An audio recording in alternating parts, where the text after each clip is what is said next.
Well, it's been an action-packed race one at this newly repaved Kansas Speedway, starting with Brian Scott in the 11. Not just one spin, Rusty, but two. Yeah, he's had 2 spins today, and nobody's touched him whatsoever. He's just got really loose and spun the car out. Here he goes the second time. Ryan Blaney does a great job.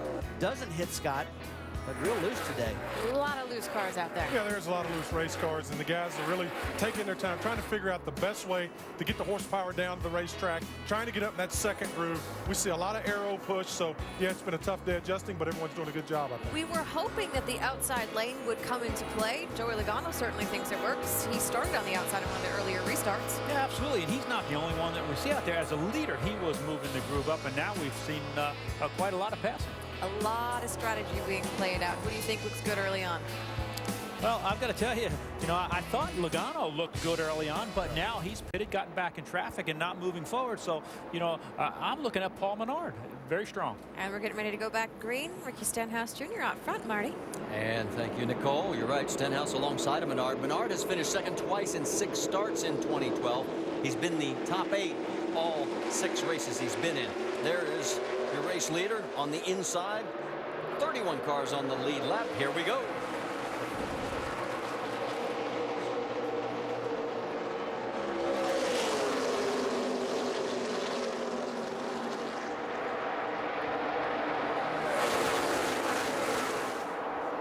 Side by side down the backstretch.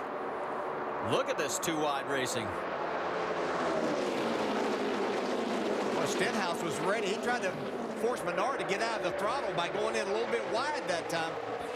Menard wasn't having any of it and still drove around. Menard kept the hammer down, and he's got the race lead by a half a car length. You have second, third, and first in the points running 2, 3, and 4 on the track.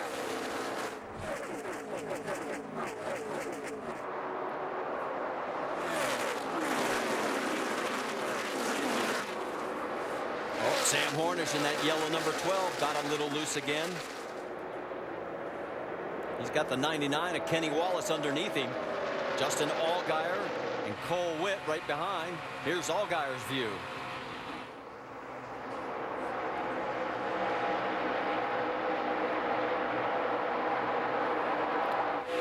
Sam manages to clear.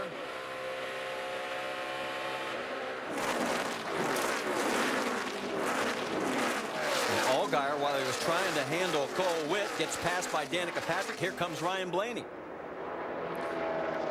Yeah, it was a little contact, but Allgaier had to jump out of the throttle for just a minute. Allowed Danica to go by. Blaney not able to take advantage.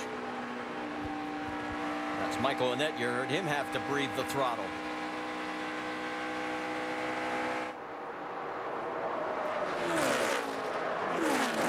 Whoop, got a spin on the backstretch.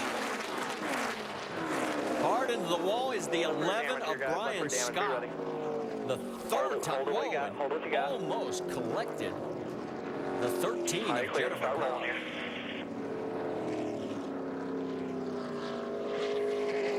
So our 5th caution of the day is now out. And Brian Scott didn't get away with it this time. Take it to the garage. We've got enough damage here when you go to the garage. 3 of the 5 cautions have been brought out by the 11, and you're right, this one the most severe of the 3, Andy. Let's see if we can see what happened this time. Yeah, you can see he just gets away from him once again coming off of turn 2. Instead of spinning down, this time it goes up against the back straightaway wall.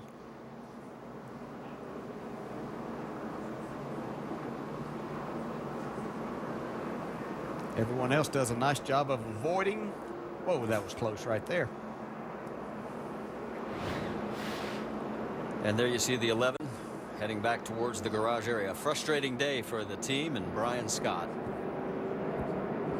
So our 5th caution of the day. We've run 20 laps of the 57 we've run so far under caution.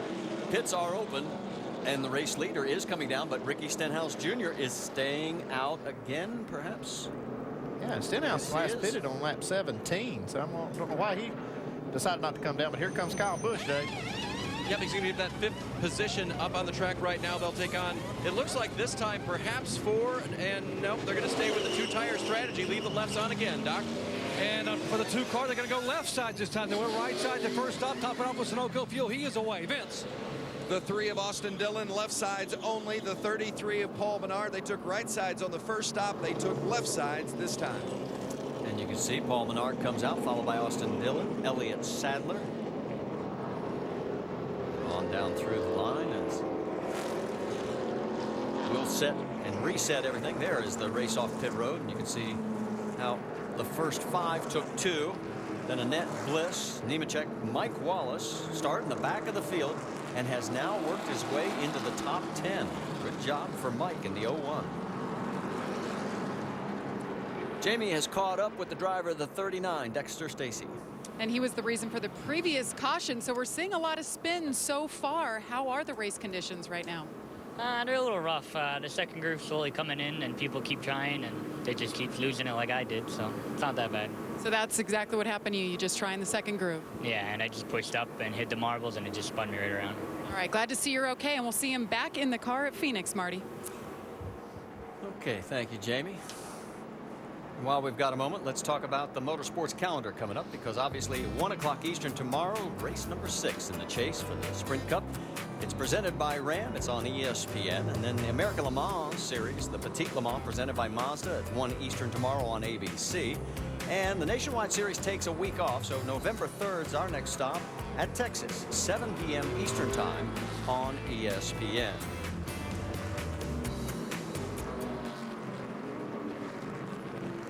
Okay, while we're getting ready here to get back into this, let's talk a little bit about Ricky Stenhouse Jr. Did not pit again. His last pit stop was on lap number 17. Do you like this strategy, crew chief? No, I think he should have pitted right there. I'm not sure why they didn't. I mean, it's been 41 laps since they last were on pit road, so they can only go, and I know we've had a lot of cautions, so they can go probably 20 couple laps here before they go, but I'm kind of wondering about this strategy at this point. It worked good when they did it the first time, and he got the lead and got the track position. But and you can see he's saving fuel as he shuts it off and seeing how far they can stretch it here. The top 11 that are on the track right now did stay out. And let's check in with Vince Welch. He is with Ricky Stenhouse's crew chief. And that's Mike Kelly. And Mike, you guys last pitted on lap 17. Just the thoughts behind staying out again here. We're just seeing how much track position's worth right now. We haven't seen a green flag run in a while, so just keep the car up front, trying to lead as many laps as we can, trying to get most points we can today.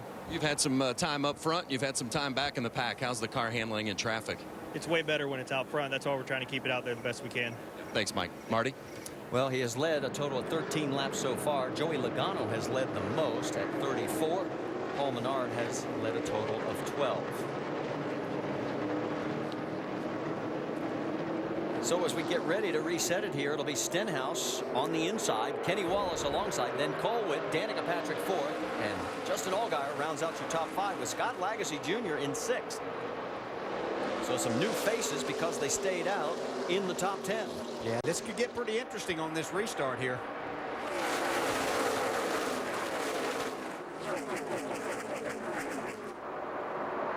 Going to try it 3 wide deeper in the field.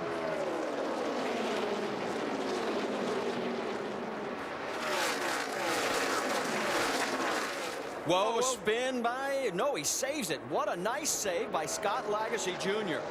It looked like he was going around for sure. We stay green. Yeah, that was right in front of points leader Elliott Sadler, who had to really check up, lost a couple more spots.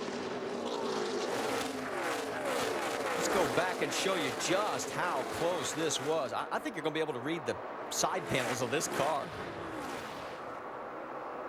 you can see Allgaier racing really hard on the outside. Looks like took just enough air off of Scott Lagasse's spoiler and right side to get him around. That was right in front of Logano. Look at our points leader right there. There's Austin Dillon. That could have been a mess for not only Scott Lagasse, but the championship contenders. There you go. Come on, come on. What a great save. Joanna Long got around it as well. You see her there in the 70.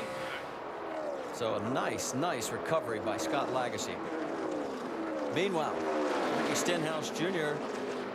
still continues to lead, but there may be some damage on the 54, we're being told. Let's see. Yeah, there it is. Yeah, there it is. Right, keep an eye on the 54. You can see everybody kind of gets jammed up back there. Yeah, oh gosh. Yeah, you can see Kyle really got it coming off 4. So Kyle, who's looking to win his first race in his own car. He was 11th at the time of the spin. He's side by side right now with Ryan Blaney. Here's the battle for 9th between Sam Hornish Jr. and Austin Dillon. Johanna Long and another good run right in front of him. You know, last time we saw Johanna in that 70 car, she finished 12th, a best for the season. A little wiggle there by Sam Hornish. Looked like he was going to be able to maybe take that spot from that outside. We've seen a lot of side-by-side racing here, which is very encouraging. I know the drivers like that. And it actually looked like the inside pass is becoming very, very difficult. Elliott Sadler back here having a really hard time right now changing those left side tires on that car. Got passed by Kyle Busch. Here comes Ryan Blaney. So the 2-car going in the wrong direction. Kyle Busch up there with that car with damage, still running pretty fast, able to make the pass and move on. Speaking of moving on, here goes Paul Menard. Paul Menard and the 31 of Justin Allgaier. So Menard move him into that 4th position.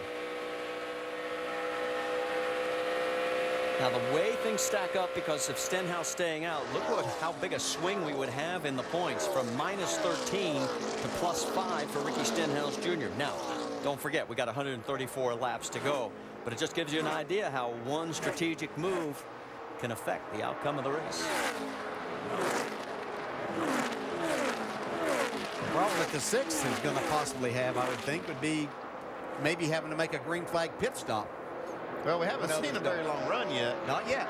But we have to know it's coming at some point in time today. Danica Patrick giving Joey Logano all he wants right now, as that's a battle for 6th on the track. Really seeing the car on the inside having difficult times here on entries to these corners. They're getting extremely loose. That's not allowing them to carry the speed and make passes on the inside.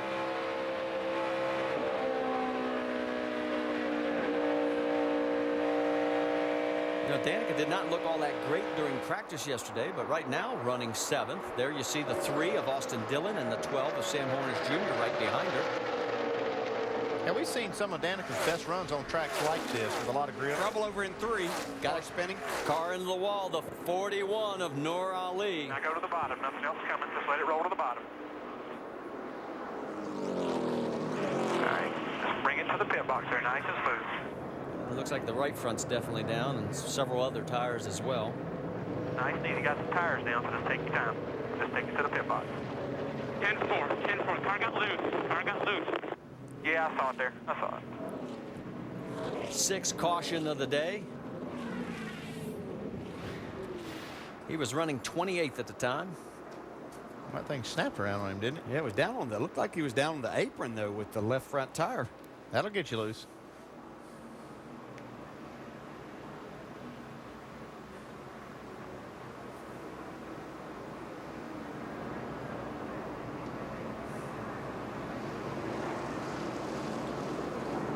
There goes one of the tires. How's that go, Marty? Boom. Is there another boom coming? Maybe not.